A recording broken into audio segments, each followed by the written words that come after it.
IAS ఐపీఎస్లపై CM Revanth Reddy సంచలన వ్యాఖ్యలు చేశారు. కొత్త ఐపీఎస్లు యూనిఫామ్ వేసుకుని సివిల్ పంచాయతీలు చేయటం దురదృష్టకరమన్నారు CM Revanth Reddy. AC room నుంచి బయటకు రావడానికి ఐఏఎస్ ఐపీఎస్లు ఇష్టపడటం లేదన్నారు. జనంలోకి రండి అంటే కూడా రావటం లేదన్నారు. అధికారుల ఆలోచన విధానంలో మార్పు రావాలన్నారు సీఎం రేవంత్ రెడ్డి. నిబద్ధత ఉన్న ఆఫీసర్స్ ఎక్కడున్నా పోస్టింగ్లు వస్తాయన్నారు. హైదరాబాద్లో కర్మయోగి పుస్తకావిష్కరణ కార్యక్రమంలో పాల్గొన్న సీఎం రేవంత్ ఈ సంచలన వ్యాఖ్యలు చేశారు. సివిల్ సర్వెంట్లు తమ కృషితో దేశంలో ఎంతో మార్పు తెచ్చారన్నారు.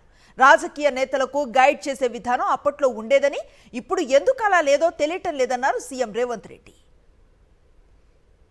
పొలిటీషియన్స్ అనే కాదు, సమాజంలో ఉండే రాంగ్ ప్రెసిడెంట్స్ అన్నిటిని కూడా రోల్ మోడల్గా తీసుకుంటున్నట్టు అనిపిస్తుంది. ఈ మధ్యకాలంలో కొత్తగా సెలెక్ట్ అయిన ఐఏఎస్ ఐపీఎస్లు నేను చూస్తున్నా, ట్రైనింగ్లోనే ఉన్నప్పుడు పోలీస్ స్టేషన్లకి వెళ్ళి డ్రెస్ వేసుకొని కూర్చొని సివిల్ పంచాయతీలు తెంచడానికి ప్రయత్నం చేస్తుంది, విచ్ ఈజ్ అన్ఫార్చునేట్.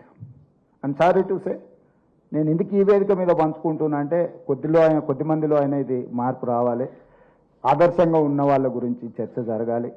ఈరోజు పదే నేను ఇన్స్ట్రక్షన్ ఇస్తున్నా. I told my chief secretary to record there service book, field మీద పొమ్మని. అసలు ఏసీ రూముల్లో నుంచి బయటకు వెళ్ళడానికి హెసిటేట్ చేస్తున్నారు ఆఫీసర్లు. మరి నాకు తెలియదు, మరి ఏసీ అనేది ఏమన్నా జబ్బేమో